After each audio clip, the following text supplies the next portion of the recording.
Witam serdecznie. Ponownie spotykamy się z Drzewiedem Radosławem i porozmawiamy dzisiaj o prawie naturalnym w obecnej sytuacji ogólnoświatowej w oparciu o wiedzę kompletną.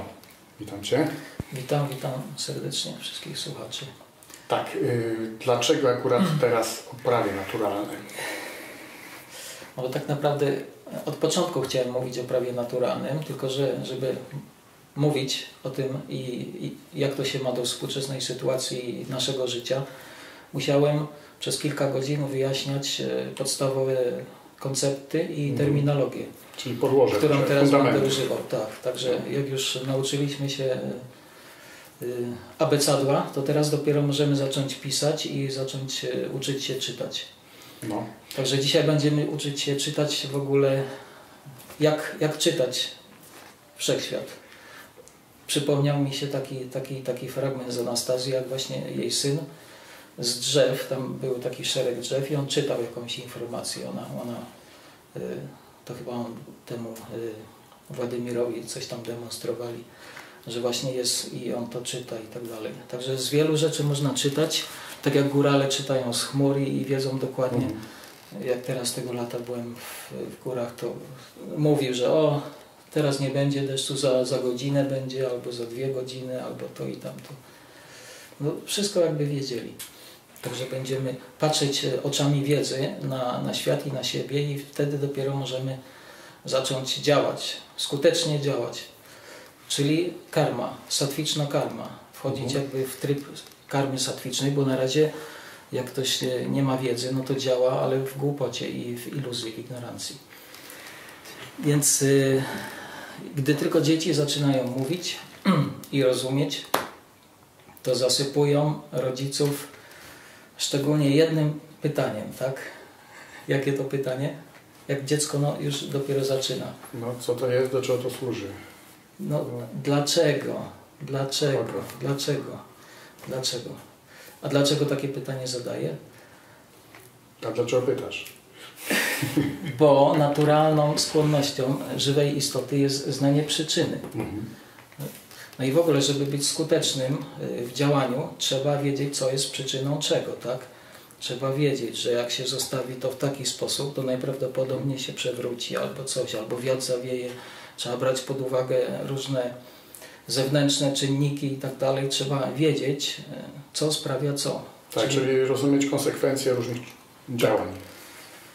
Czyli znać właśnie przyczynę, co jest przyczyną czego. Bo teraz ludziom jakby się już mówi, co jest przyczyną czego. Pokazuje się jakieś wydarzenie w telewizji i się to daje komentarz. Tak, i od razu, że od razu się wyjaśnia. Znajdują, tak. Bo tak naprawdę fakty są zawsze jakby, można powiedzieć, że nawet ta cała jakby ten przemysł oszustwa i iluzji na przykład może podawać tylko i wyłącznie nawet prawdziwe fakty, ale chodzi o to, że opis tego faktu, bo co z tego, że tam ktoś kogoś zabił albo tutaj wybuchła bomba, ale teraz to jest obarczone jakimś komentarzem, że ten zabił tego albo zaatakował dlatego, bo jest zły i tak dalej, ale my nic nie wiemy, co się działo kilka lat wcześniej, albo jaka jest między nimi relacja i jakieś inni gracze, którzy tam są też. Także łatwo jest dać komentarz do czegoś i ludzie już myślą, że wiedzą, dlaczego to się stało. Bo większość kluczowych spraw została pominięta. Także w ten sposób, poprzez sprzedawanie informacji, poprzez zawodowych kłamców, czyli tych recytatorów, którzy po prostu recytują, tak naprawdę my nic nie wiemy. Więc musimy sami poznawać przyczyny, nauczyć się, jak rozpoznać przyczynę. To jest bardzo trudne. Teraz mi przyszedł do głowy taka sytuacja, że wyobraźmy sobie, że w jakiejś tam zamkniętej przestrzeni, czy to jest na przykład dom, czy jakiś z ogrodem, czy nawet cały kraj, czy cała planeta, wszyscy kłamią i oszukują.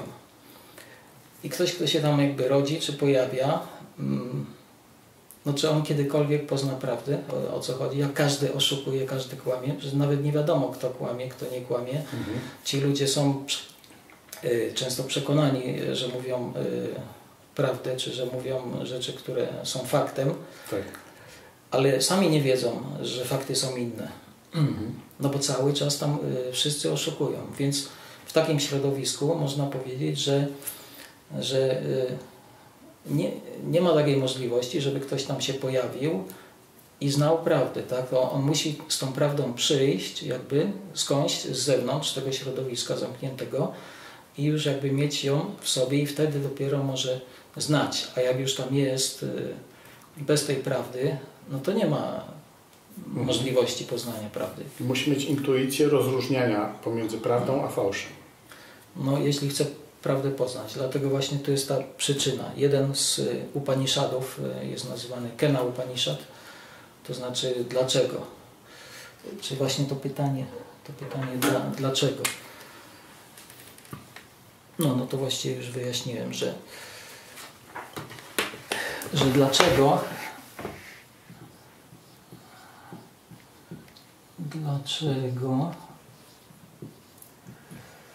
dlaczego powoduje, czyli to odpowiedź na pytanie dlaczego powoduje, że poznajemy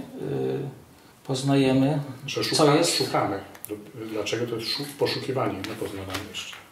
Tak, ale w tym kontekście dlaczego tak jest, dlaczego to się dzieje. No bo tutaj on chce to zrobić, albo jak rodzice tłumaczą też dziecku i tak dalej, dlaczego na przykład kaczuszka akurat teraz sobie tam płynie i tak dalej, bo tam szuka czegoś i tak dalej. To mi się wszystko tłumaczy. Więc dziecko dowiaduje się właśnie, poznaje przyczynę, tak? Przyczyna. No bo bez znania przyczyny nie można doprowadzać do skutków. Bo jeśli chce się otrzymać jakiś skutek, to jest ten drugi dział wiedzy, Abhideya, który mówi o procedurach, algorytmach, karma i tak dalej, te wszystkie czynności. Żeby działać skutecznie, trzeba wiedzieć, jaką użyć przyczynę, żeby osiągnąć konkretny skutek.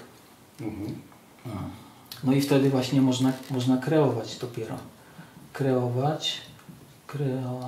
Kreacja i kontrola. No bo my jesteśmy tutaj na polu kreacji i każdy chce kreować z siebie, chce wykreować kogoś i chce wykreować też w swoim polu jakieś zmiany. Więc żeby te zmiany wykreować, musi wiedzieć, jakie przyczyny do tego doprowadzają. A jeśli jest w jakimś stanie, który jest niepożądany, na przykład nieszczęście, no to musi wiedzieć, jakie przyczyny do tego doprowadziły, tak? Także to jest jakby taki fundament, taka podstawa. Więc podstawowe, tak można powiedzieć, jeśli chodzi o to, co jest przyczyną czego, to na takim najwyższym fraktalu można powiedzieć, że tamas to jest krótkoterminowo nieszczęście, czyli dukkha, tak? Dukkha. I długoterminowo też jest dukkha. Dukkha, czyli nieszczęście. Jeśli chodzi o pasję, rajas, to krótkoterminowo jest sukha, a długoterminowo jest dukkha, czyli nieszczęście.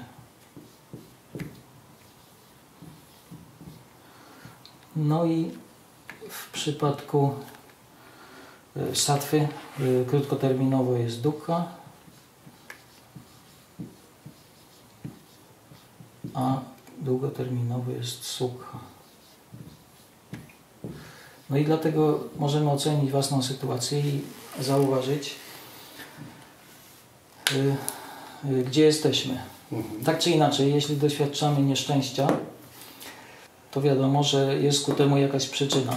Jest to albo tamas, albo rajas.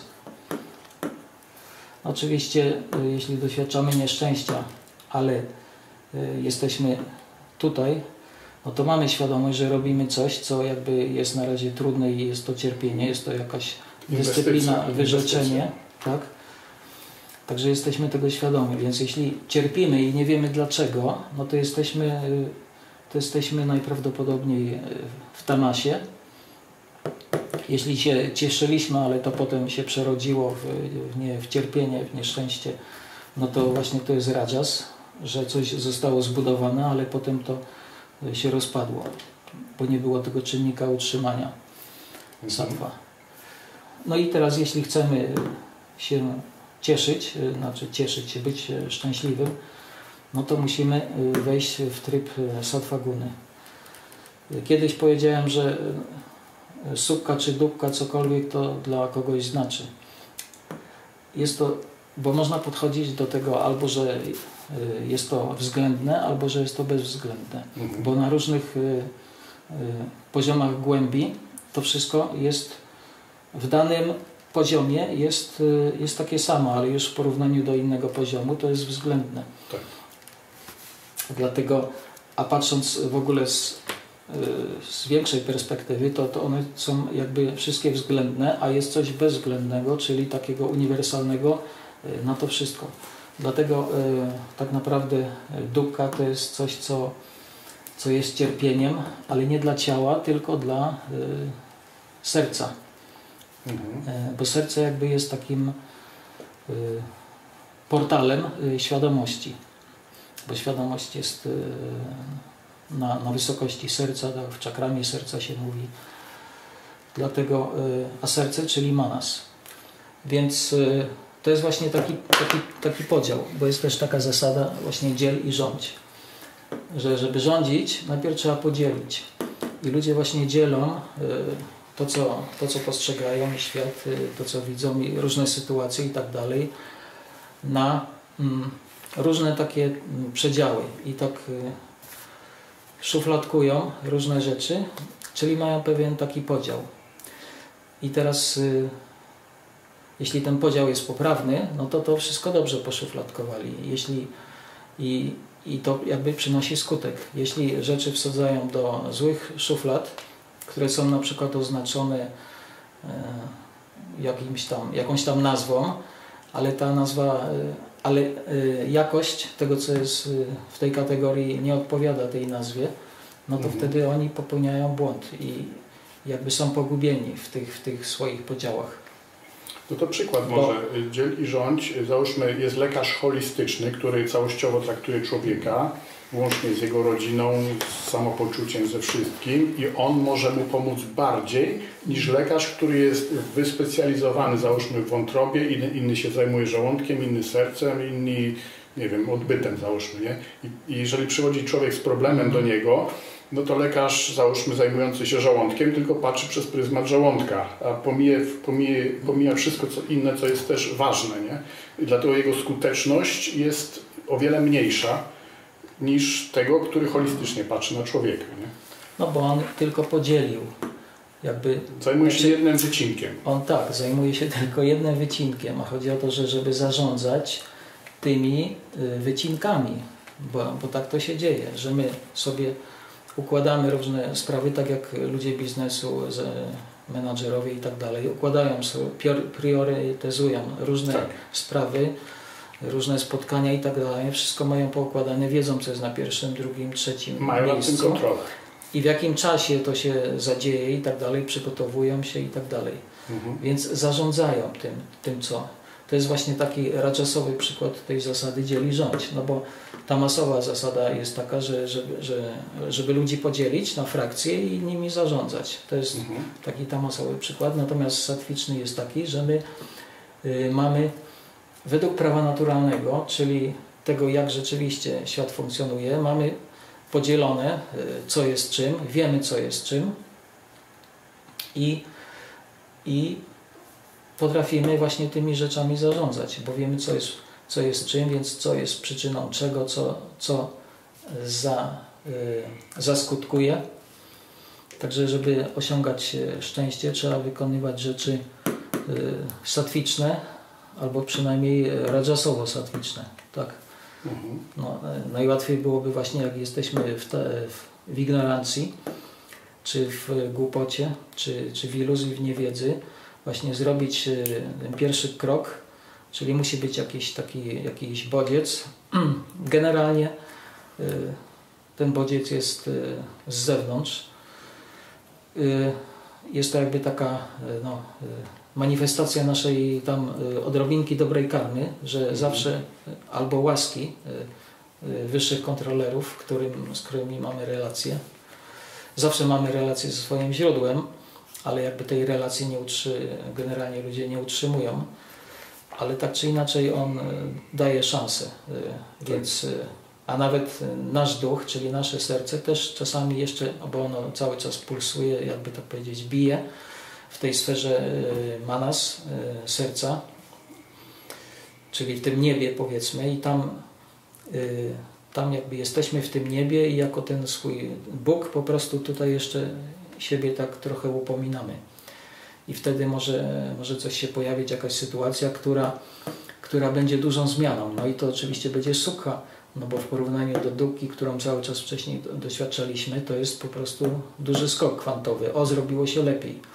No ale no jest dobrze, trzeba iść za tym ciosem i tak dalej, tylko jednocześnie długoterminowo, jeśli chcemy utrzymać tą sukę i ten taki wzrost, to musimy się wspomóc sattva guną, czyli tymi cechami, czynnościami i tak dalej, wszystkim, co jest sattwiczne, towarzystwem sattwicznym przede wszystkim. No, każdy aspekt życia jest jednym z tych, tak? Czyli każdy aspekt życia musimy jakby podporządkować.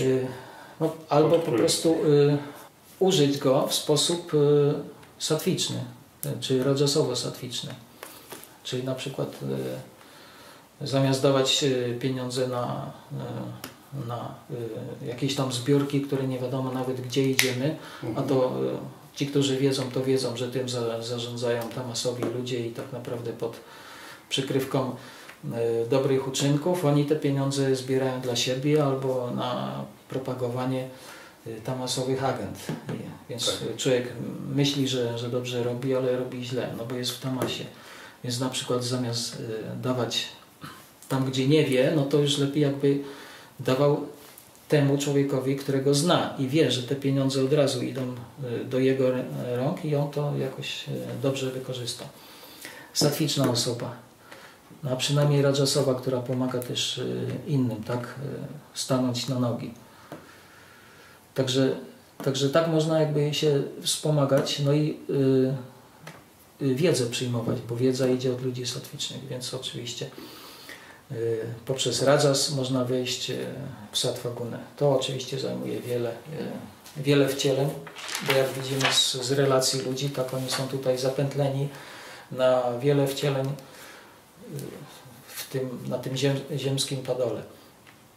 Leniwi ludzie, no bo tamas to jest lenistwo, właśnie nie poznają przyczyny, tak? Także nie wiedzą, jak rozpoznać, co jest czym, więc są w iluzji.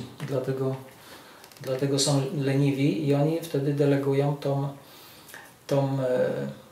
tą swoją czynność, no bo my tutaj musimy działać odpowiedzialnie. Jesteśmy jakby w świecie kreacji, żeby stwarzać jakieś przyczyny i skutki, czyli zmieniać świat na lepsze i siebie jakby żyć najlepszą wersją siebie. Musimy generować jakieś czynności, karmę, która doprowadza do tych upragnionych skutków.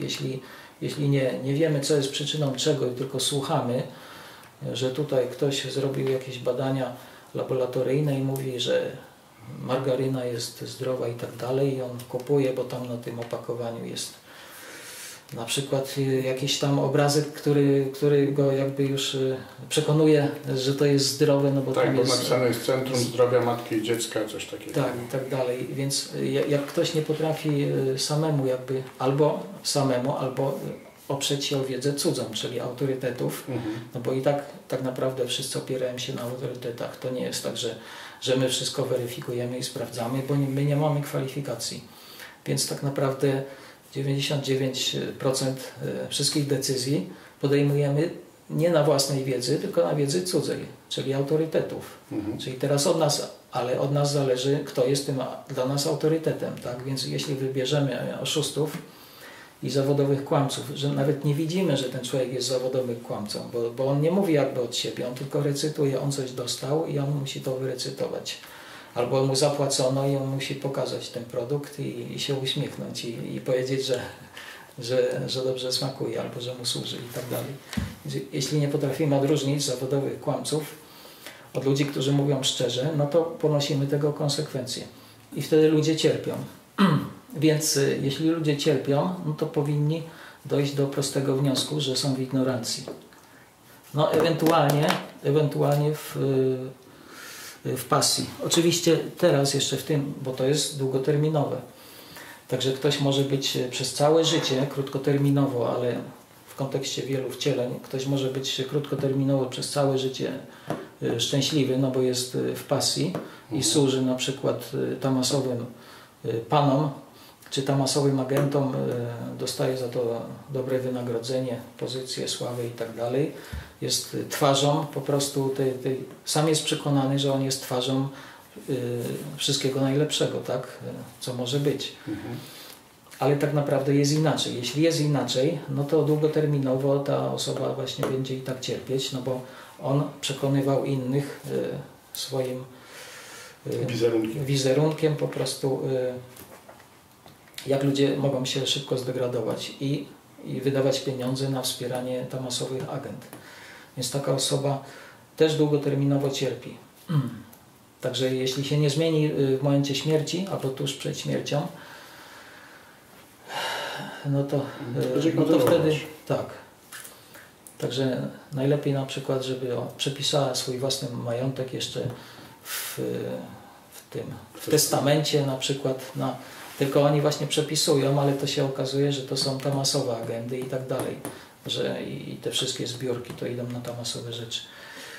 Ale jeśli uda mu się jakimś tam cudem po prostu, czy to przypadkowo nawet, albo czyli bezwiednie albo wiednie, jeśli da, bo to nie ma różnicy, efekt jest ten sam.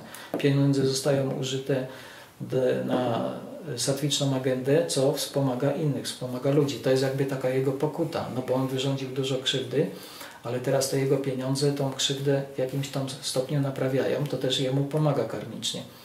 Bo generalnie musiałby po prostu bardzo długo cierpieć w tych światach piekielnych, pokutując właśnie swoim cierpieniem, które jakby go doprowadza do stanu, że realizuje własną ignorancję i staje się pokorny. I ta pokora dopiero umożliwia mu, bo to jest w ogóle to jest właśnie ten punkt taki przełomowy, jak ktoś się degraduje, czyli tu jest tamas, żeby teraz był rajas, musi być ten punkt przełomowy. No to jest właśnie ten punkt, gdzie wie, że nic nie wie, jest pokorny i chce się zmienić. No i zaczyna działać, no bo samo chcenie też nie jest wystarczające, ale oczywiście jak chce, no to pojawi się w sytuacji, we wcieleniu, gdy będą takie możliwości i będzie mógł kontynuować. I to często też wychodzi przy jakichś tam regresach, że ktoś w swoim rodzie rodzi się po prostu i odpokutowuje tym życiem za coś, dlatego na przykład urodził się matką ułomnego dziecka i teraz tym dzieckiem musi się opiekować, odpokutować i tak dalej, poświęcić się za to, że na przykład właśnie... Wcześniej było coś innego. Tak. Co doprowadzało dzieci właśnie do różnych chorób. No. I teraz takie dziecko może otrzymać. Więc iluzja. Aha, no bo tutaj jeszcze zaznaczę, że to właśnie tak działa, że jest taka jakby sinusoida, tak? Że generalnie jest tamas, wszystko się degraduje, potem zaczyna na ruinach czegoś, na zepsutym podłożu, spleśniałym i tak dalej, zaczyna rosnąć nowa roślina i nowe kwiaty i tak dalej, wszystko się przemienia, bo to jest świat funkcjonuje na zasadzie transformacji energii. Cykli takich. Tak, ale energia nie może zniknąć, ona może się tylko przetransformować, więc teraz to się transformuje, tamas w rajas, w sattva i potem cały czas. I tak życie człowieka również. Więc potem poprzez pasję się wznosi, no ale jak tutaj nie ma tej sattwy, no to ten odcinek jest bardzo krótki, bo jest krótko tylko utrzymywany. Ta sattwa jest minimalna i potem jest znowuż degradacja. Czyli tutaj tak jakby następuje pycha, tak? Nie, no tu jest ta sattwa, że to jest to utrzymanie przez pewien czas, to szczęście Dobrze, ale trwa. na koniec sattwy pojawia się pycha, która powoduje spadek w dół. Niekoniecznie nawet, po prostu wypala się też dobra karma, bo to nie jest tak, że można jechać na jednym zbiorniku po prostu w nieskończoność. Nie, no ta nasza karma pozwala nam na pewien zakres, pewną wartość szczęścia, ale to szczęście się wypala, także jak żywa istota, duch wznosi się na planety niebiańskie, na Svargaloky na przykład, to prawdziwe niebo, albo przynajmniej na to niższe niebo, gdzie żyją anioły, no to taka karma się wypala i jest opisane w Wedach, jak to wtedy te żywe istoty wraz z deszczem spadają na ziemię, potem tam w ziarno wchodzą, człowiek je ziarno, ta świadomość przechodzi w spermę, wchodzi do zarodka i się pojawia jako człowiek. Tak czy inaczej to się wypala i także jest zawsze takie górki, dołki. Na tym polega właśnie ten taki cykl. No, chodzi o to, żeby te górki były jakby największe, tak? Te obniżenia były małe, takie nie sięgające w tamas, może tylko w rajas. No dobrze, a jak utrzymać to jak najdłużej i jeszcze pójść w górę? Czyli tutaj prosta i w górę. Jest coś takiego możliwe? No, jeśli jest się już jakby tak dobitnie sattwicznym człowiekiem, no to oczywiście nie wraca się tutaj na ziemię, tylko ta sattwa się utrzymuje, ona po prostu się wznosi i człowiek nie rodzi się w tym świecie burloki, na tym ziemskim padole, czyli tak mniej więcej układ słoneczny, bo średnica burloki jest taka zbliżona do tego, co naukowcy podają jako średnica układu słonecznego, bo to są te dwipy, te kręgi. To już na kosmologii wyjaśniałem. U kogoś innego. No i można się wznosić właśnie, czyli coraz bardziej ta manas, czyli to serce już nie inkarnuje tutaj na ziemi, tylko w tych światach, czyli nie przejmuje też tego fizycznego i nawet subtelnego ciała. Nie ma tych subtelnych ciał, tylko wszystko jest na poziomie serca. Te światy są zbudowane z manas, czyli to jest substancja, hardware manasowy po prostu. To się wznosi i potem ewentualnie wydostaje się całkowicie z wielkiej iluzji. I także to jest ten punkt moksha, wyzwolenie, tak, w którym wychodzi z wielkiej iluzji. Ale to się zdarza bardzo rzadko. A zwłaszcza w Kali Judze, to ci, którzy jakby są już blisko wyzwolenia, to oni się w Kali Judze nie pojawiają. No bo jest 7 nieb. My jesteśmy w pierwszym niebie, a jest ich 7. Także jest wiele światów, które jeszcze trzeba na które trzeba się wspiąć, że tak powiem, swoim dorobkiem sattwicznej karmy, żeby osiągnąć wyzwolenie. Ale w naszym przypadku chodzi o to, żeby zapewnić sobie przynajmniej w momencie śmierci właśnie nie degradację w tamasowe agendy, w niższe światy, tylko jeszcze urodzić się na ziemi, ale też nie w czasach, gdzie jest po prostu pełna kontrola tamasowych cywilizacji, tylko w czasach, gdzie jest na przykład są społeczeństwa sattwiczne, czyli Ariów, czy jak tam ich nazwać, Wedrusów. No, innych ludów rdzennych, takich wysokich. Tak, wysoko zaawansowanych. Tak. Wysoko zaawansowanych nie technologicznie, tylko duchowo. Bo jeśli widzimy, że cywilizacje są zaawansowane technicznie, no to już to sugeruje, że nie są zaawansowane duchowo, bo światy ta sylaba też jest istotna i też jest sattwiczna, no bo to Ravi, czyli Bóg Słońca jest nazywany. No i w ogóle ta sylaba ma bardzo wysokie jakby źródło. Więc o czym tutaj mówiłem? Że te właśnie bogowie ze Svarga Loki, to oni nie używają żadnych technologii statków kosmicznych, tylko to są latające pałace na przykład, albo jakieś tam latające słonie, czy jakieś orły, czy łabędzie. Można mieć dowolnego jakiegoś nosiciela, no bo to jest świat jakby bajkowy, to jest świat serca, tam nie ma takich ograniczeń jak tutaj, fizycznych, cielesnych, więc można sobie podróżować. Także tam nie ma takiej technologii, więc ta technologia już sugeruje, że cywilizacja jest po prostu raczej tamasowa. Bo trzecie niebo to jest taki prawdziwy rajas dopiero. Także my tutaj na tym ziemskim padole jesteśmy bardziej rajasowi w stosunku do bogów, oni są bardziej satwiczni, ale w stosunku do mędrców, to półbogowie, którzy są administratorami, zarządzają różnymi departamentami wszechświata, oni są bardziej rajasowi, no bo mają tutaj administrację, czyli zarządzanie. To jest Raja, król. Król nieba, Indra. Tylko to jest na taką już skalę całego wszechświata. Także gdy cierpimy, no to wiadomo, że jesteśmy w tamasie, czyli w iluzji. Albo, no, bo wyczerpaliśmy swoją zasoby dobrej kary. A satwicznej mogliśmy w ogóle jeszcze nie mieć.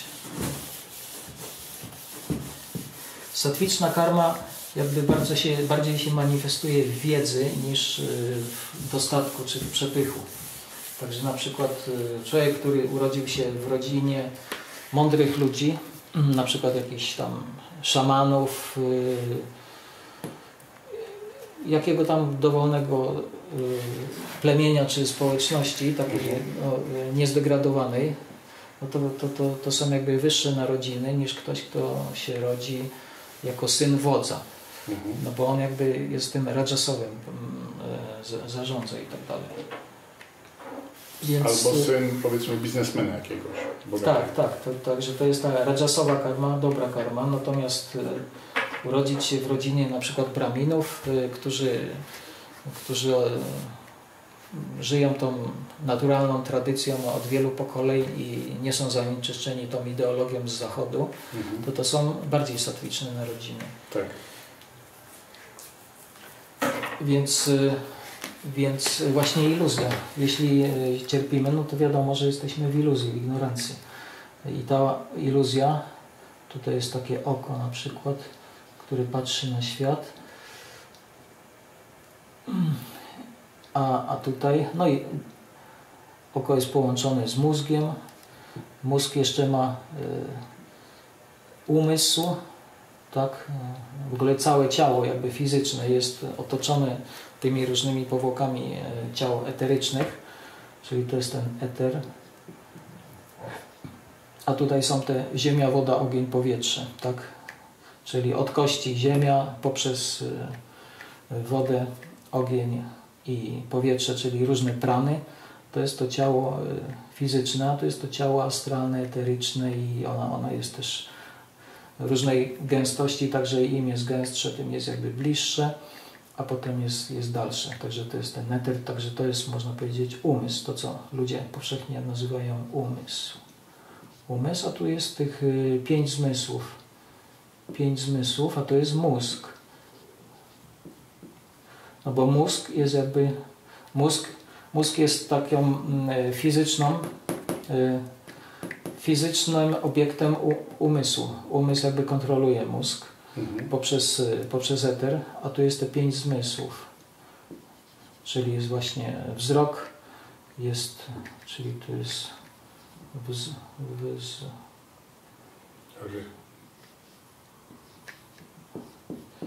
wzrok, słuch,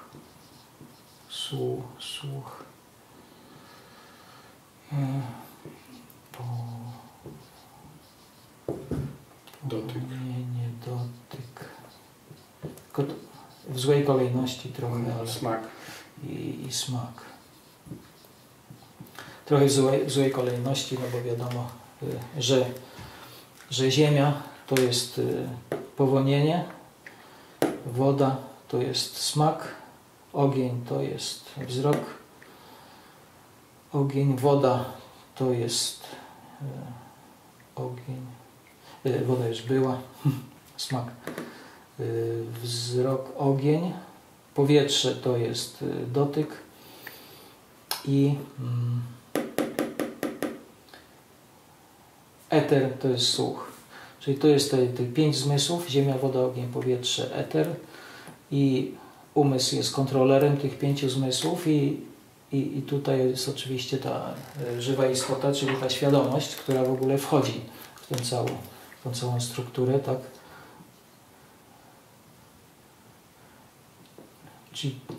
Citta, powiedzmy.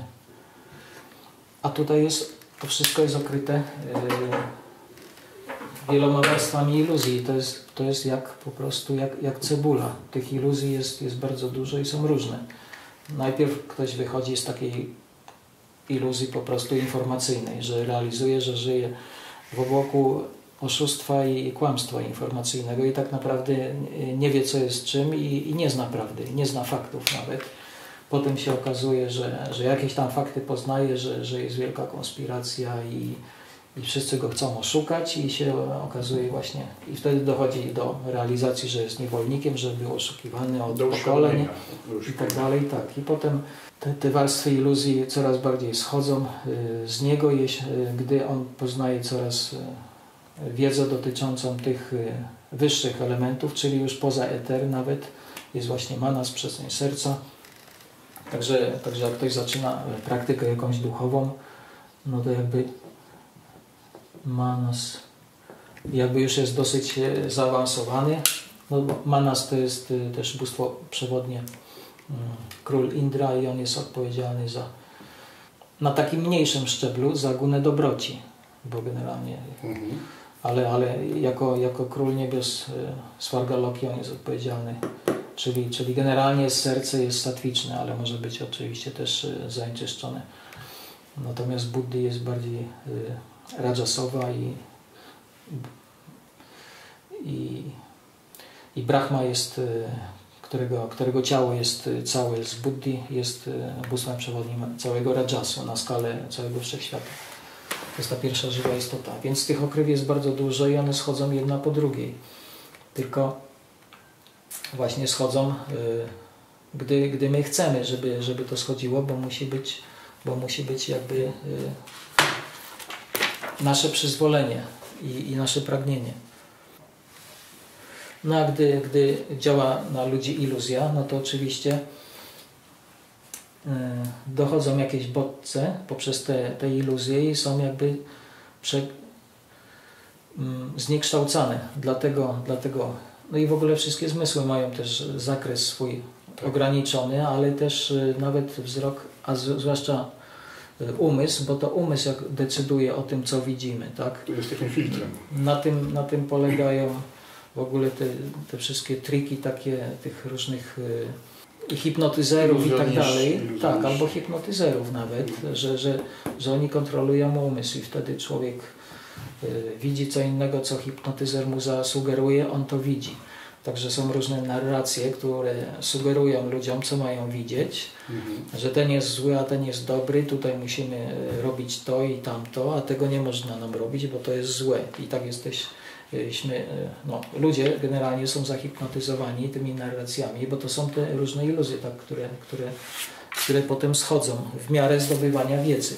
Więc tak to wygląda i to oczywiście wpływa na naszą karmę, czyli na to, co my robimy, no bo my generujemy karmę, bo jednocześnie to jedno nie wyklucza drugiego. Odbieramy karmę, ale i generujemy następną. Więc w każdym momencie mamy punkt, że podejmujemy decyzję. Więc nasza karma właśnie jest złożona z decyzji, tak? Decyzja. No i decyzje powodują różne czyny. I czyny są tych trzech rodzajów. w myśli, w słowie i w czynie. Ale tak generalnie to wszystko to są czyny. Decyzja też jest czynem, a przed decyzją jeszcze jest, no bo mamy jakąś nadrzędną agendę i dlatego się decydujemy na coś. Ta agenda to jest nasze... Intencja może. No, to się nazywa pragnienie, bo to jest pragnienie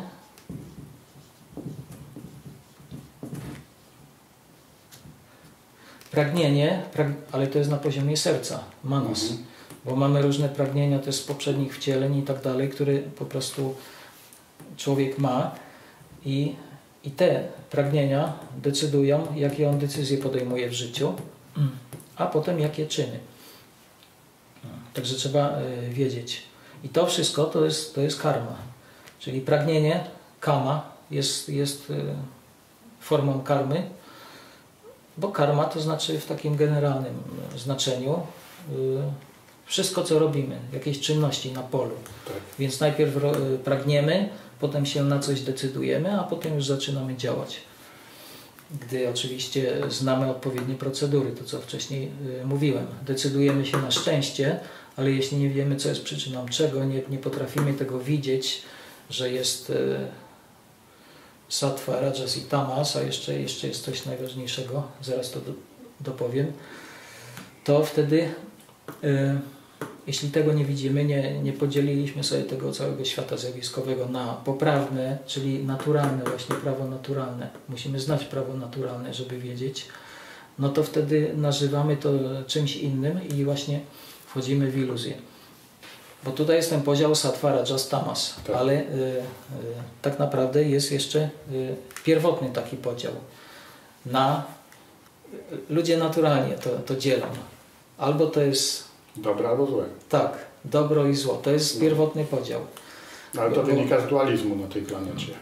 I w tym... Nie, to wynika no bo jak zdefiniować dobro? No to znaczy, że to jest coś, co mi sprawia przyjemność. Nie. Dobro w sensie prawo naturalne jest to coś, co jest zgodne z zamysłem Stwórcy. Okay. No bo jesteśmy w jakiejś grze. Tutaj jest wielka gra. Wyobraźmy sobie, że to jest gra komputerowa, bo wszystko działa. To jest coś, co działa tak przeciwnie do zamysłu Stwórcy. Więc programiści i w ogóle ten, kto wymyślił tą grę i programiści... Twórcy Matrixa. Tak, napisali pewien software i całe algorytmy, kody po prostu, jak ta gra funkcjonuje. Jak skręcisz tu, to się dzieje to, wchodzisz tam i tak dalej i odkrywasz inne rzeczy.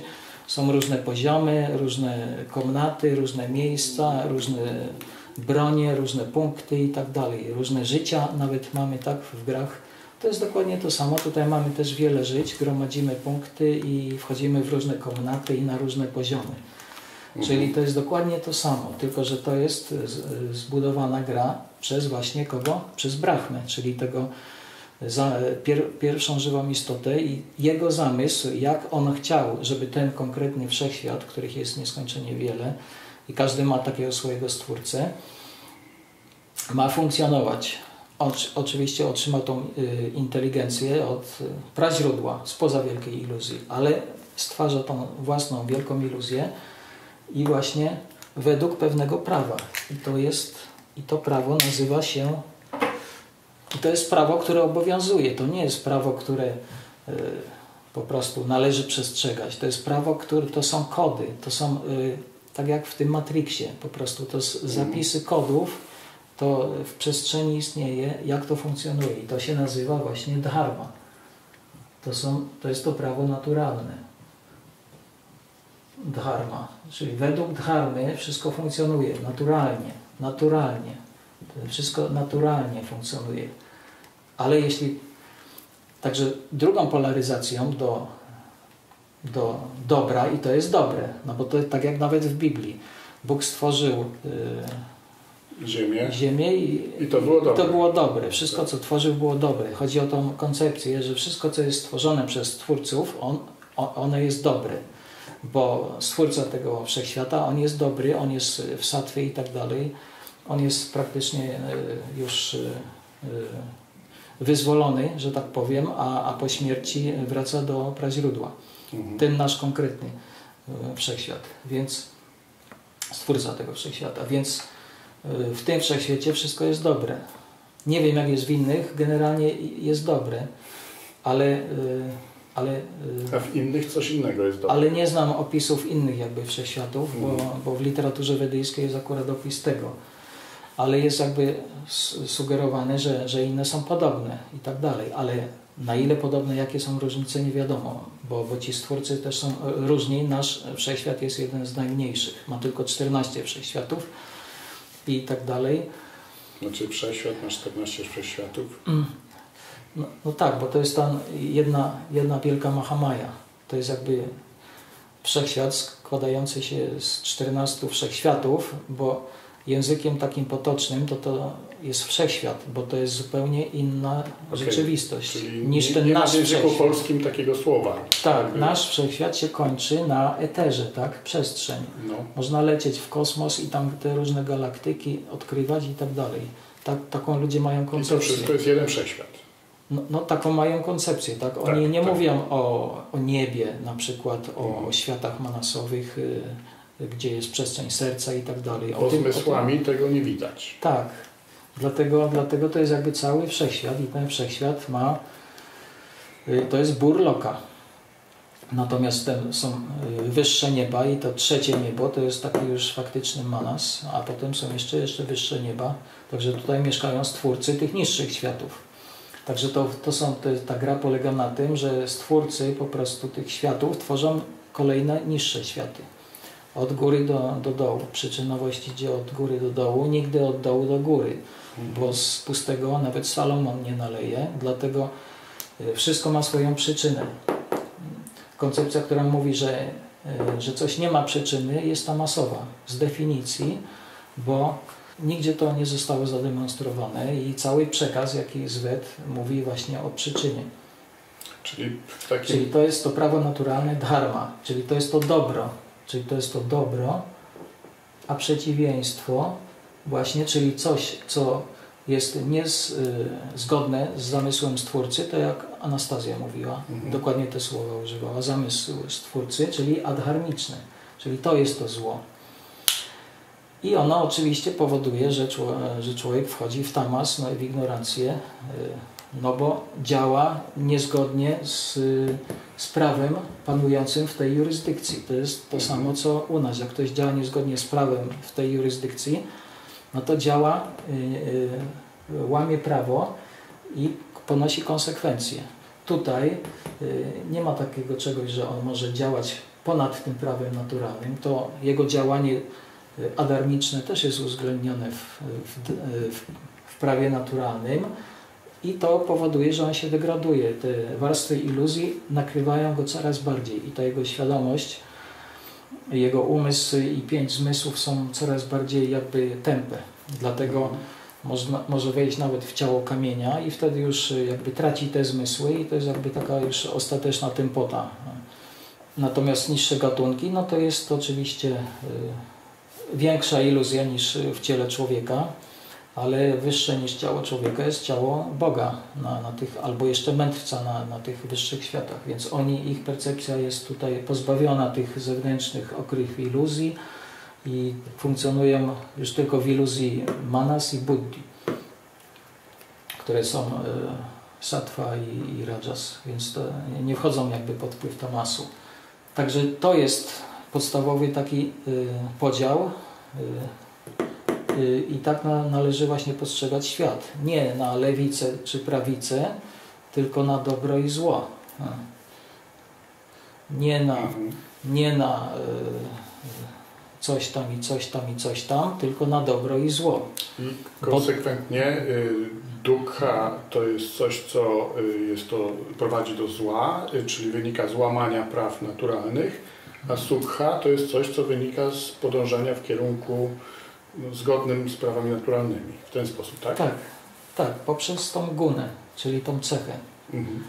tak czy inaczej, także to, jak ludzie by na przykład patrzyli, czy nie to, co jest legalne, czy nielegalne, tylko czy to jest dobre, czy złe.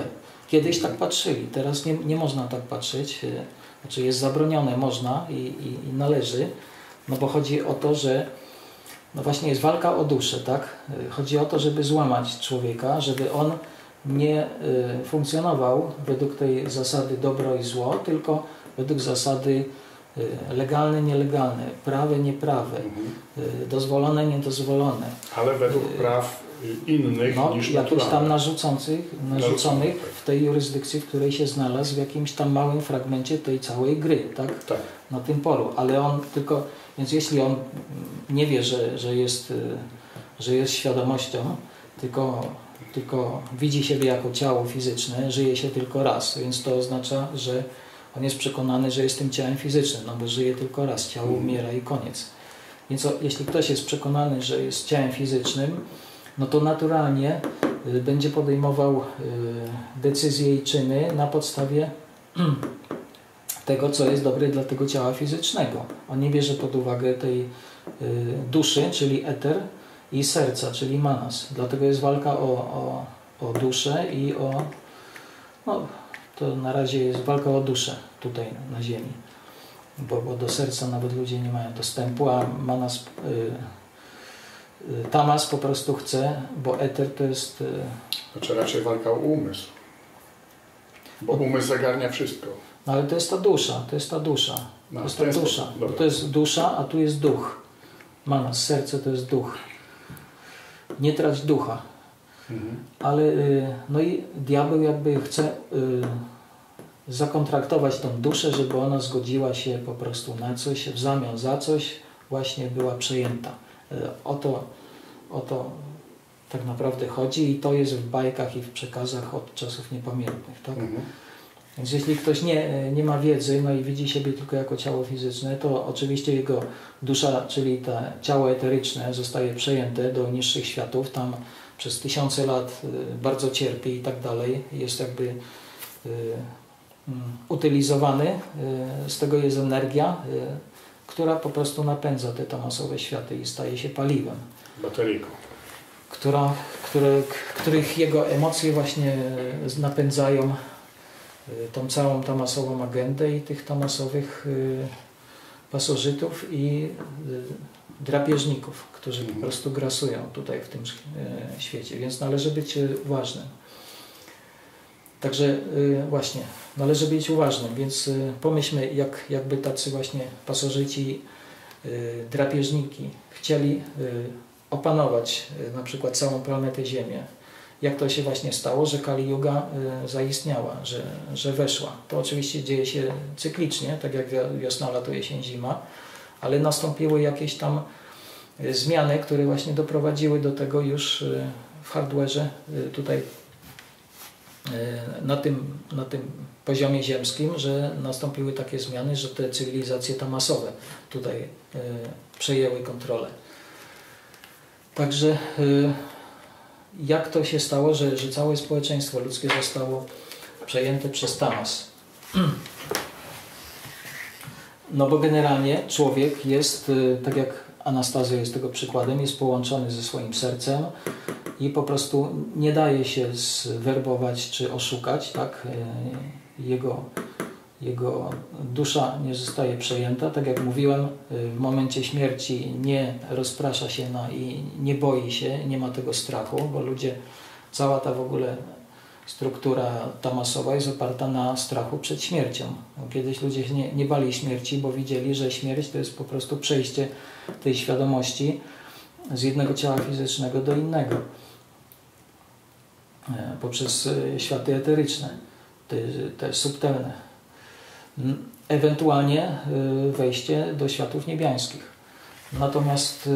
Natomiast ta wiedza jakby została usunięta ze szkół i dzieci nie są uczone o tym, że są żywą istotą, świadomością, mają serce i tak dalej. O tym wszystkim nic nie wiedzą, tylko jest im powiedziane, że żyją tylko raz i powinni się bardzo dobrze ustawić w życiu i żyć dostatnio. No więc biorą tylko pod uwagę oczywiście zdrowie i tak dalej, to ciało fizyczne. Dlatego nawet zapisują, no są różne przykłady, że się słyszy, że ktoś się zakontraktował na 10 000 lat, tak? Nawet są w różnych sytuacjach. Dlaczego? Skąd te liczby właśnie? Dlaczego oni chcą, żeby się kontraktować na tyle tysięcy lat? No bo, a ten głupi, który to podpisuje, myśli, że i tak to potrwa tylko do jego śmierci, a wcale nie. Ten kontrakt trwa właśnie 10 000 lat po jego śmierci również. Więc na wiele wciele się kontraktują do służenia Tamasowi, więc degradują się i stają się paliwem. Także generalnie człowiek jest połączony z sercem i nie ma takiej możliwości, żeby dało się oszukać, tak jak to widać na przykładzie Anastazji, dlatego te cywilizacje już jakby odeszły. Tak jak różne gatunki zwierząt już wymarły, ci ludzie też wymarli i są tylko ludzie tacy, jakich widać, z nielicznymi wyjątkami. Ale te wyjątki to nie są ci, których widać w telewizji, którzy niby są święci albo jacyś tam oświeceni, dostojni, ale podają rękę tym różnym tamasowym politykom, którzy wiadomo, że są ludobójcami i kontynuują wojny. Więc jak ktoś taki, że niby jest świętym guru czy jakimś tam innym oświeconym, ale nawet ten sam fakt podawania ręki na jakimś forum publicznym, już ten, kto wie oczywiście, no bo ten, kto nie wie, no to będzie myślał, że o, święty spotyka się z politykami, jaki on wspaniały, tak? Jaki ten polityk jest dobry, że ze świętym się wita. A tak naprawdę jeden i drugi jest tamasowy, tylko że mają różne role, które tutaj w tym teatrze są odgrywane dla ludzi, którzy nie mają wiedzy.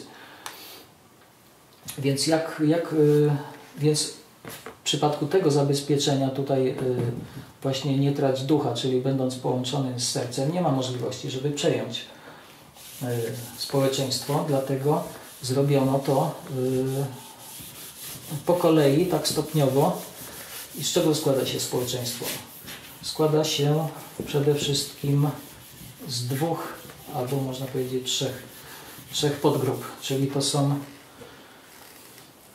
są jak je nazwać, dziewczyny i chłopcy, tak? Ale bo to słowo kobieta, to słyszałem też i tak też coś nie wibruje zbyt dobrze. I kiedyś to jest nowe słowo, kiedyś używiano niewiasta, białogłowa i tak dalej, i tak dalej. Żeńczyni. Tak, więc nazwijmy ją po prostu dziewka. Nawet słowo dziwka ponoć jeszcze przed II wojną światową było słowem pozytywnym. Dziwka. Tak. Teraz już jest negatywne. To też można zauważyć, jaka jest manipulacja słowa i znaczeń. Właśnie rzeczy pozytywne, ich znaczenie są wypaczane, żeby ludzie nie używali tych słów. No po czesku diwka to jest dziewica. Aha. No właśnie. To powiedzmy dziewka. Dziewka. Tak, dziewka. No i tutaj jest mężczyzna też. No powiedzmy, dobra, już niech będzie pod.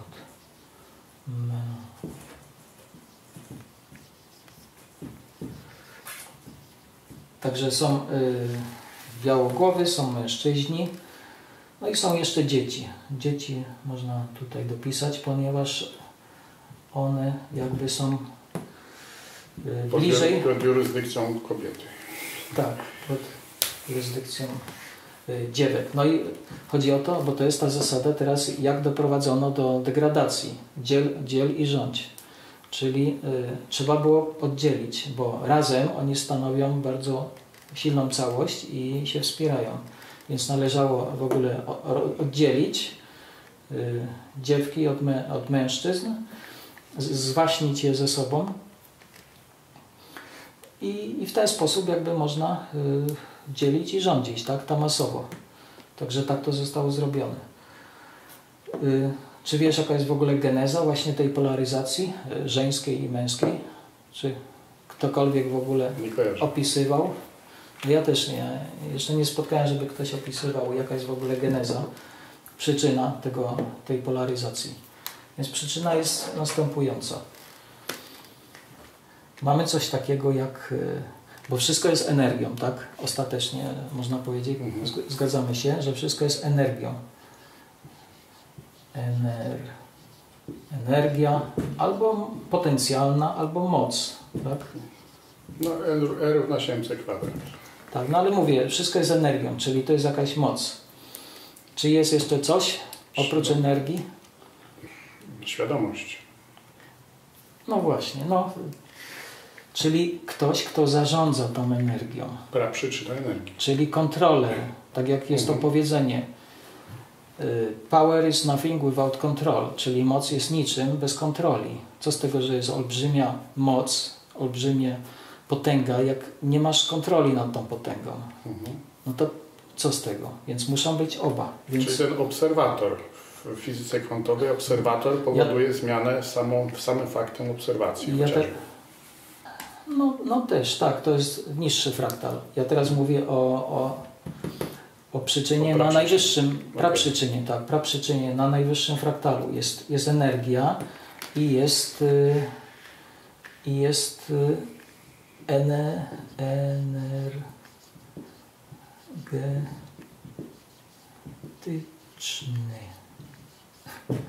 energetyczny. Jest ktoś energetyczny, więc on ma energię. Czyli to jest ten kontroler, ten właściciel tej energii. Więc wszyscy mówią, że wszystko jest energią, ale kto jest właścicielem tej energii? I to jest dopiero całość. Czyli to jest ta moc, a to jest kontrola tej mocy. Czyli to jest właśnie moc, czyli Shakti. O, jeszcze tak, teraz po polsku lepiej napisać. Shakti to znaczy energia, tak?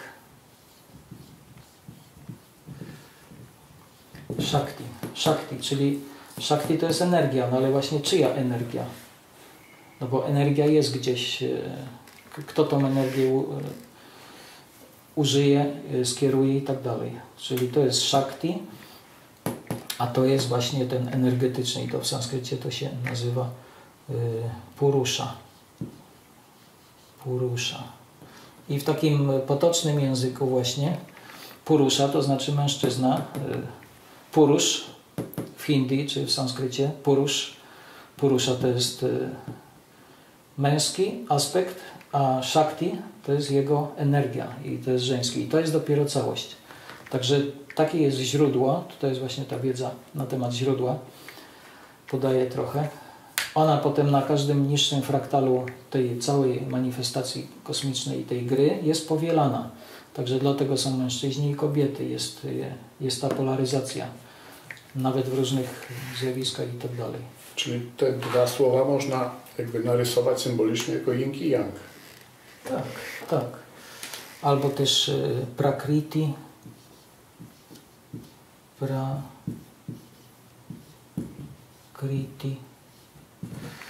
Prakriti i Purusha. I te Prakriti i Purusha mają różne swoje imiona, bo mają też wiele różnych form, tak jak my, żywe istoty, które pochodzimy właśnie od źródła, też manifestujemy różne formy w różnym czasie i miejscu. A sami jesteśmy tylko czystą świadomością. Więc to jest geneza tej polaryzacji, która jest potem powielana. Także jest niszczona. Kali Yuga się zaczęła dlatego, ponieważ kobiety zaczęły się degradować. Czyli niskiej klasy dusze i duchy mogły inkarnować w ich łonach. No bo skąd oni się pojawiają? Nie może być źle, jak wszyscy są satwiczni na ziemi, tak? Więc skądś ci tamasowi muszą się pojawić. Więc jeśli mają wprowadzać jakieś tutaj zmiany, no to najlepiej, żeby się tutaj urodzili i tak dalej, a nie z innego wymiaru, z innej przestrzeni, mają ograniczone możliwości, ale działają i tak, i tak. Tak czy inaczej ludzie się też generalnie degradowali, ponieważ jest bardzo dużo ludzi z czasów niepamiętnych, którzy zasługują na cierpienie, na te czasy. Dlatego oni się pojawiają właśnie w Kali Judze, a nie w Satya Judze, po to, żeby tą tamasową karmę odbierać. Więc kobiety zostały zdegradowane, bo zostały pozbawione opieki. bo ci mężowie zginęli właśnie na polach walki w tej darmicznej wojnie. Ona była darmiczna pod Kurukshetrą. Właśnie społeczeństwo darmiczne można odróżnić od niedarmicznego po tym, że jeśli są wojny, no bo wojny są, bo tam są radżowie, czyli królowie, ale oni walczą tylko rycerz z rycerzem, wojownik z wojownikiem. Cywile, szczególnie kobiety i dzieci, nie walczą i inni też nie walczą. Także dla cywilów tak naprawdę nie ma różnicy, który król, któremu królowi oddają dziesięcinę. I jeden i drugi jest darmiczny. Oni tylko jak to powiedzieć, konkurują między sobą o ziemię, ponieważ są pod wpływem pasji jako król. Więc pasja znaczy kreacja, zdobywanie, udowadnianie, że ja jestem lepszy od ciebie, jestem potężniejszy, silniejszy i tak dalej. To są naturalne cechy, które też pochodzą od źródła, dlatego się manifestują w ludziach ten rajas. Dlatego były wojny, ale były wojny darmiczne, czyli tylko rycerstwo walczyło między sobą, a cywile w ogóle byli niezaangażowani w to i nie było jakiejś tam collateral damage, tak? Czy tego właśnie. A teraz, jakie wojny są, to tak naprawdę cywile giną, tak? Na Bliskim Wschodzie, tam w Iraku ile milionów cywilów zginęło. Pierwsza, druga wojna światowa też, no to domy były bombardowane, tak? I przez jedną, i przez drugą stronę, więc widzimy, że to są wojny pomiędzy tamasowymi stronami. Tam nie ma darmicznych cywilizacji. Więc dziewki straciły opiekę, dlatego ta moc, ona jest, ale ona zasila właśnie mężczyzn, ale musi być pod opieką. Dlatego naturalnie kobiety, bo teraz społeczeństwo ludzkie właśnie wszystko ma na odwrót, jeśli chodzi o mężczyzn i kobiet. Kobiety próbują udowadniać, że są tacy jak mężczyźni, a nawet przynajmniej tacy dobrze, a może i lepsze w każdej dziedzinie tak naprawdę, czyli zachowują się męsko, a mężczyźni są zniewieściali. Na przykład ten serial Friends amerykański, który tam się pojawił, tam nie wiem w których latach 80. czy coś, on właśnie jakby pokazywał już na dużą skalę właśnie takich zniewieściałych mężczyzn. Nie ma w ogóle przykładów dla młodzieży. Nie ma wzorców, że zginęli na wojnie. No ale dla współczesnych młodych ludzi nie ma wzorców prawdziwych mężczyzn i prawdziwych kobiet.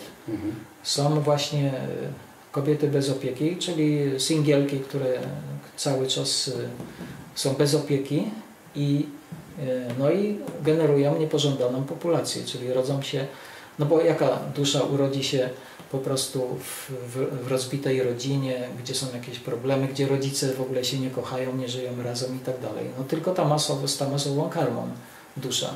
Więc nie zostają stwarzane warunki dla satwicznych dusz, żeby się rodziły, bo nie ma takich rodzin. Poprzez właśnie degradację kobiet. No one się zdegradowały, bo nie było opieki nad nimi. To wszystko się i tak psuje od głowy.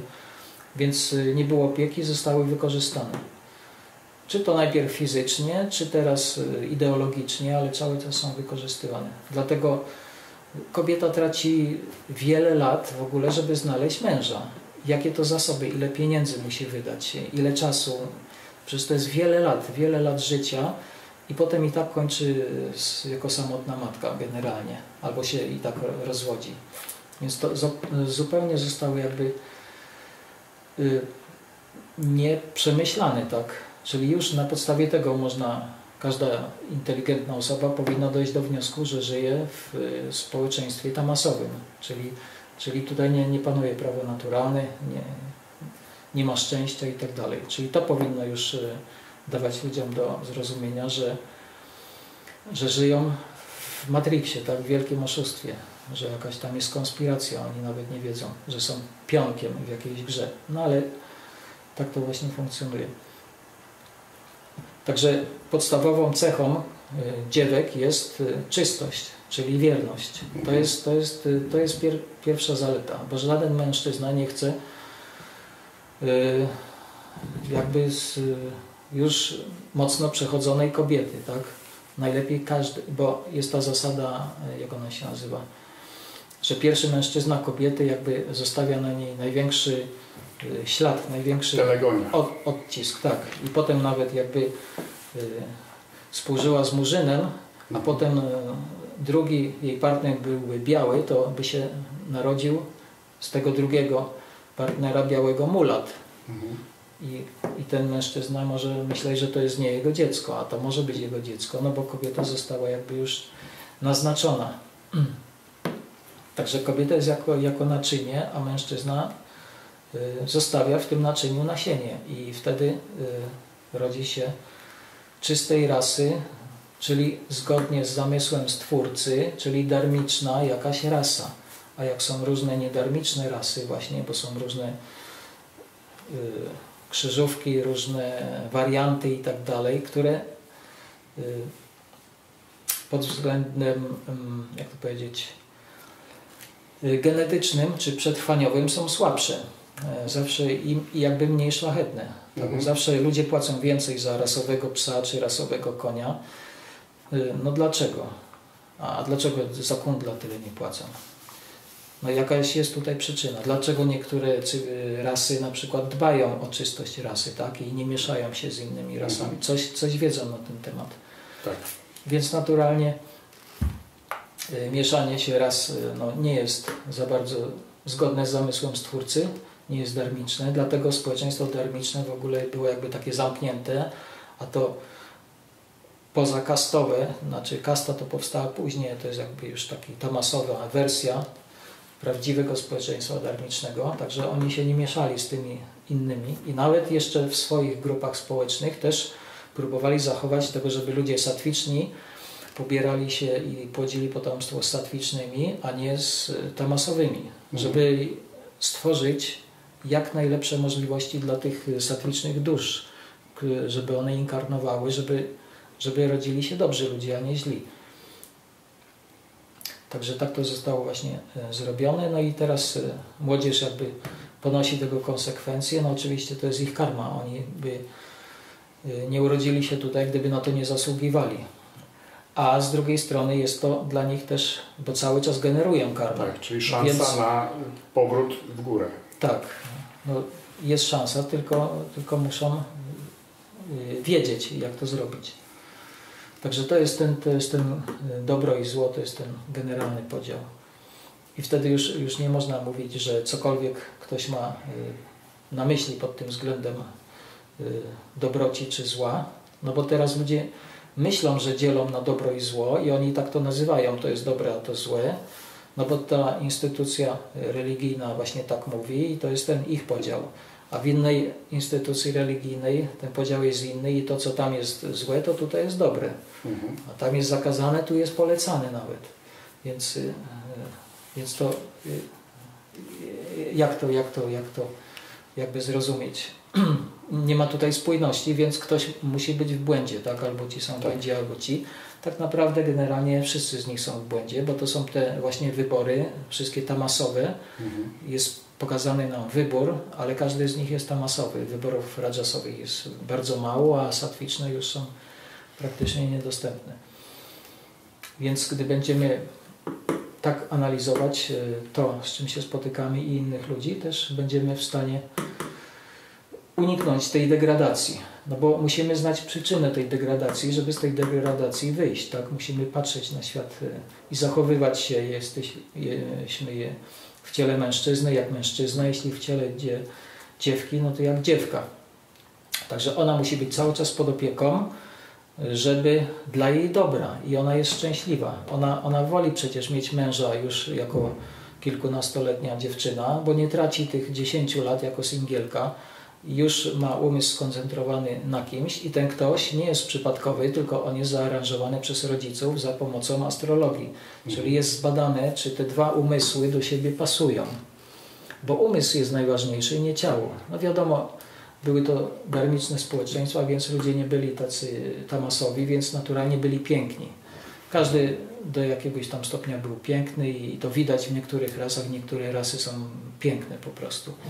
Także w tamtych czasach wszyscy byli piękni, także nie było żadnego problemu, że to mi się nie podoba. No bo dzieci generalnie, czy młodzież, po tych zewnętrznych cechach najpierw decyduje, tak? Oni nie patrzą na umysł, na charakter, tylko patrzą na ciało. Także, żeby nie popełniać błędów, to rodzice za nich patrzą na umysł i podają tej swojej córce odpowiedniego mężczyznę, który pasuje do niej z umysłu, no, bo to jest zbadane i z obserwacji takiej empirycznej, tak? Widać, jakie ten chłopiec przejawia zdolności i tak dalej, no ale też jest wsparty horoskopem. I wtedy jakby łatwo jest rozpoznać. To jeszcze krótko powiem na temat, jak oceniać. No bo tutaj cały czas, jak jest ta zasada dzieli rządź, no to właśnie discrimination jest takie angielskie słowo, dyskryminacja. Teraz jest rozróżnianie stało się złym słowem, takim brzydkim słowem, że nie należy dyskryminować, tak? Dyskryminacja. O, oni dyskryminują ich. Oni ich dyskryminują, czyli uważają, że oni są inni. Oni wtedy dodają, że oni uważają, że oni są gorsi, tak? Ale to nie chodzi o gorsze czy lepsze, bo gorsze i lepsze to jest kryterium oceny tylko to, czy jest to darmiczne, czy jest niedarmiczne, czyli jest zgodne z zamysłem Stwórcy, czyli jest naturalne, czy jest nienaturalne. Czyli wiadomo, wszystkie kosmetyki naturalne, darmiczne, nienaturalne, niedarmiczne. Wszystkie zachowania naturalne, darmiczne, nienaturalne, darmiczne. Wszystkie rodzaje prawa, czyli zgodne z tym, jak funkcjonuje wszechświat, bo są królowie, radżowie, którzy są darmiczni. Oni też na przykład każą. Jeśli król na przykład zabije w czasach wedyjskich, to było 5000 lat temu, jeśli król zabija na przykład mordercę, no to on od razu mu w tym życiu jakby spala tą złą karmę, no bo on przyjął tą karę. Został zabity przez darmicznego króla, więc już tej karmy nie będzie musiał odbierać. Więc, a król pozbył się po prostu zgniłego jabłka z koszyka. Tak? Więc to jest naturalne, to jest darmiczne. No ale teraz królowie są niedarmiczni, więc oni zabijają, ale po prostu wtedy to nie jest dla korzyści tych zabijanych. Bo właśnie bycie zabitym przez darmicznego króla jest korzystne, czyli to jest ta, jak to powiedzieć, ahimsa. Czyli kara może być też ahimsą. Tak samo właśnie jak się karze ludzi w sposób darmiczny, no to jest ahimsa. Im się nie szkodzi, oni na tym zyskują. Natomiast jak się ich nie karze, tylko jeszcze ich jakby się pochwala, no to jest wtedy himsa, czyli to jest szkodzenie im i tym wszystkim innym, którzy słuchają. Także teraz jak oceniać innych? No można powiedzieć, że przede wszystkim należy oceniać po czym? Po czynach, tak? Po czynach. No bo wiadomo, że jak ktoś morduje kogoś, no to widzimy ten czyn i jesteśmy w stanie go ocenić. No ale nie wiemy, no bo on na przykład zabił kogoś, ale nie wiemy teraz, jaka była sytuacja, czy on go zabił w obronie. Tak, w jakiej sytuacji, w jakich okolicznościach, my tego nie wiemy. Więc jest to jakby takie jeszcze trudne do ocenienia, jak ocenić tego człowieka po samym czynie, tak? A z drugiej strony, no bo nie widzimy i jego ofiary poprzednich wcieleń. Co z tego, że on go teraz zamordował, ale 2 wcielenia wcześniej to tamten zamordował tego i teraz się karma wyrównuje.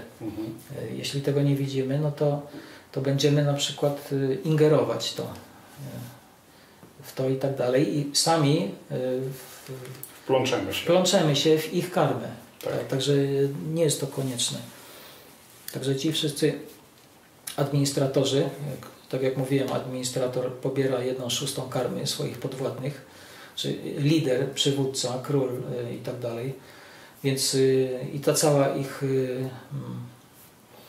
legislacja, tak, no bo oni to piszą, ktoś to pisze, jakiś człowiek to pisze, więc ci, którzy to piszą, zbierają 1/6 karmy ludzi, którzy cierpią poprzez tą legislację, jeśli jest to niedarmiczne. Także wyobraźmy sobie, jak oni bardzo są obciążeni. Tak, także nie ma im tak naprawdę niczego zazdrościć.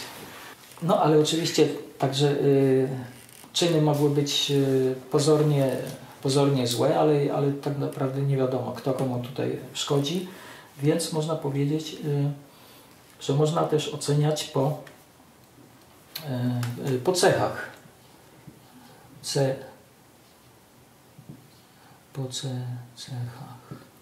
Czyli po cechach. No, generalnie ktoś jest osobą z natury złą albo z natury dobrą, znaczy pomaga innym, albo ktoś generalnie innym szkodzi. A tu napisałem, że... Więc jakby to jest takie bardziej bliższe prawdy, bo ktoś mógł wykonać czyn, ale po prostu popełnił błąd, jakaś słabość i tak dalej, ale ten człowiek jest generalnie dobry, czyli ma cechy dobre, czyli na przykład po cechach. Czyli wiadomo, że to jest dobry człowiek, popełnił błąd, więc daje mu się jeszcze raz szansę. Więc nie należy tak tylko po czynach ludzi oceniać, ale też po cechach, jakie mają cechy. A cechy to oczywiście też nawyki,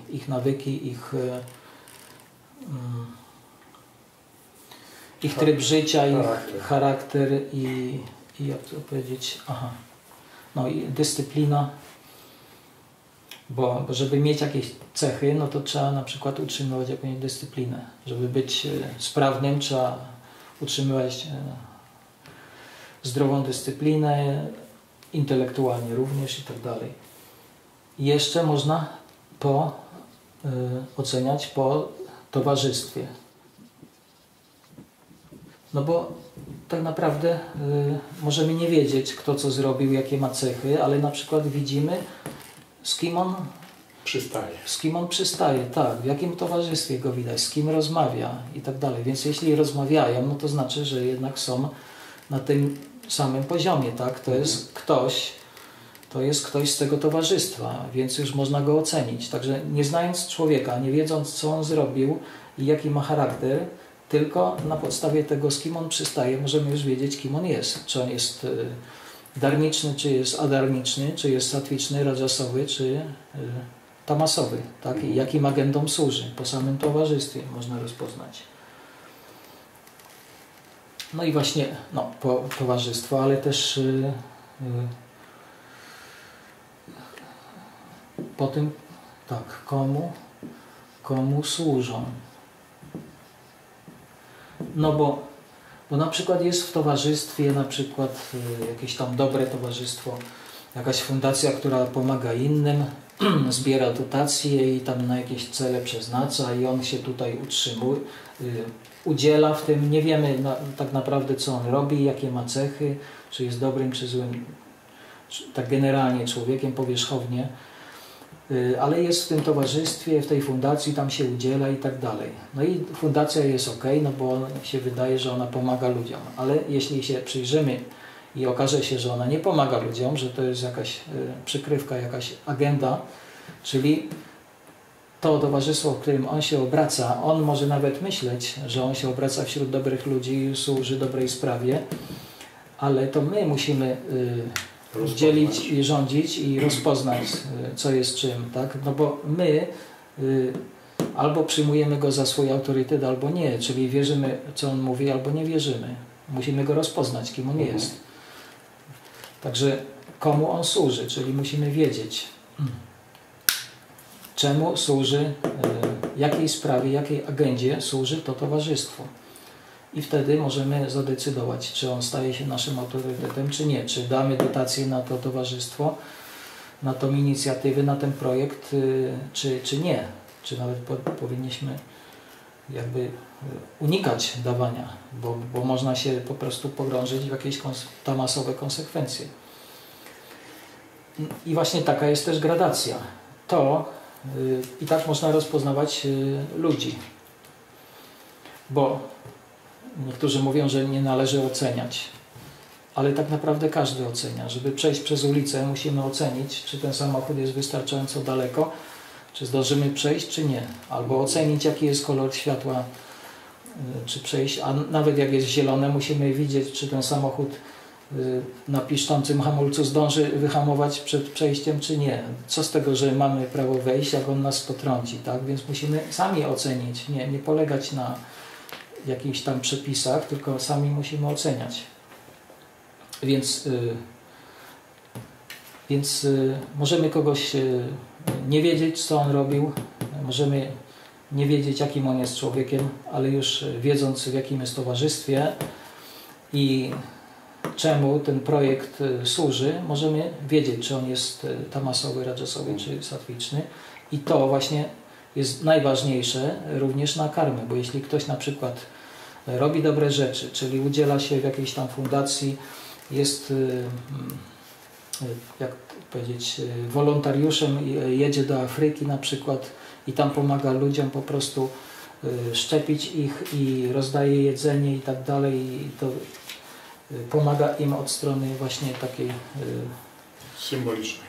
No, że niesie tam po prostu wszystkie te dobrodziejstwa zachodniej cywilizacji, czyli medycynę, lekarstwa, szczepionki, różne inne wspaniałe produkty, których oni nie mają, udziela się temu, ma wspaniałe cechy, jest miłą osobą i tak dalej, jest wśród fajnych ludzi, nikomu nic złego nie robi, ale jeśli służy tamasowej agendzie i sprawie, nawet nieświadomie, no to co z tego? Efekt końcowy jest taki sam. Czy ktoś robi to świadomie, czy nie, ten poszkodowany i tak jest poszkodowanym. Jak jest poszkodowany, musi być zadośćuczynienie. To jest właśnie prawo naturalne.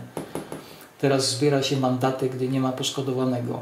Tak. Ale w prawie karmicznym, naturalnym, jak jest poszkodowany, nawet nieświadomie, no to ktoś był przyczyną tego poszkodowania. Oczywiście on służył, czyli tam ci liderzy biorą 1/6 karmy wszystkich, których mają pod sobą, ale on tą swoją karmę tamasową też odbiera. Także tak możemy oceniać właśnie ludzi. Nie po tym, czy on siedzi w medytacji godzinę, czy nagrywa dużo i mówi dużo o duchowości i tak dalej. No bo jak rozpoznać, kto jest bardziej zaawansowany duchowo, a kto mniej? Jest ktoś na przykład jakimś wielkim guru czy mistrzem oświeconym, ale robi tamasowe rzeczy i służy tamasowej agendzie, no to nie może być naszym autorytetem i trzeba go rozpoznać, bo żyjemy w świecie oszustów i oszukiwanych. Także tak patrząc oczami wiedzy możemy rozpoznawać, co jest czym i jakie skutki przynosi, i wtedy możemy oceniać. Także ocenianie jest dobre i zalecane, to osądzanie jest niezalecane, tak jak teraz mamy sądy i tak dalej. Także to oni robią rzeczy, które są niezalecane w różnych takich przekazach religijnych, nawet ich własnych. A jaka jest różnica między ocenianiem a osądzaniem? No, że tutaj oceniamy dla siebie, nie oceniamy ich, nie mówimy im tam: o słuchaj, ja Ciebie oceniłem, tutaj jest Twój wynik. Czyli to służy tylko do tego, żeby dokonać własnego wyboru. Tak, żeby podjąć dobrą decyzję, żeby dobrze rozpoznać. No bo oni są w tym i nie musimy ich na siłę uszczęśliwiać czy przekonywać. Możemy najlepiej przekonać ich tylko własnym przykładem. Czyli sami musimy najpierw zademonstrować, bo to jest najbardziej skuteczny sposób nauczania, zademonstrowanie. Można mówić o tym, dawać wykłady i tak dalej. Świecić przykładem. Ale jak ktoś tylko to zrobi, ja pamiętam, po prostu męczyłem się, jak byłem jeszcze mały, uczyłem się wiązać sznurowadła. To uczyłem się przez kilka dni i nie mogłem się nauczyć. A potem jednego razu zobaczyłem, że właśnie ktoś z rodziców mi szybko zawiązał sznurowadło i od tego momentu jakoś potrafiłem to, bo ktoś zademonstrował. Wiadomo, to była tam któraś demonstracja. Ale tak jak się wchodzi do pracy, czy gdziekolwiek, jak ktoś coś zademonstruje nam, to od razu widzimy tego człowieka na żywo i możemy go od razu jakby powielić. Ludzie nie mają teraz takich wzorców do powielania, tak jak mówiłem, i niewiasty i mężczyźni działają zupełnie adarmicznie, czyli działają jako płeć przeciwna, a nie jako swoja. Bo mężczyźni generalnie są odważni, są bardzo odważni. Teraz mężczyźni nie są odważni, nie ma tej odwagi i w ogóle odwaga jest niepokazywana wśród mężczyzn. Natomiast są pokazywani tacy zniewieściali mężczyźni, a takie męskie kobiety, których nikt tak naprawdę z mężczyzn nie chce. Każdy mężczyzna chce bardzo żeńską kobietę, a nie męską. I także te kobiety teraz cierpią, feministki. Na Zachodzie właśnie to widać, że jak przeglądam czasami YouTube'a, po prostu teraz się coś budzi na Zachodzie czy w Ameryce. Mężczyźni zaczynają właśnie zauważać i kobiety trochę mniej, ale zaczynają zauważać, że coś jest nie tak. Mężczyźni z Zachodu jeżdżą po partnerki do krajów wschodu, do Azji, do Rosji, na Ukrainę i tak dalej, ten blok wschodni, bo tu jeszcze kobiety są takie niezniszczone, nie są takie męskie, tak, pod różnymi względami. Także to wszystko na dzisiaj, a na zakończenie chciałem wszystkich zainteresowanych pogłębieniem tej wiedzy zaprosić na szkolenia, warsztaty, które się odbędą tym razem najbliższe w Łodzi, w centrum Polski. Super. Dziękuję bardzo. Dziękuję. Dziękuję.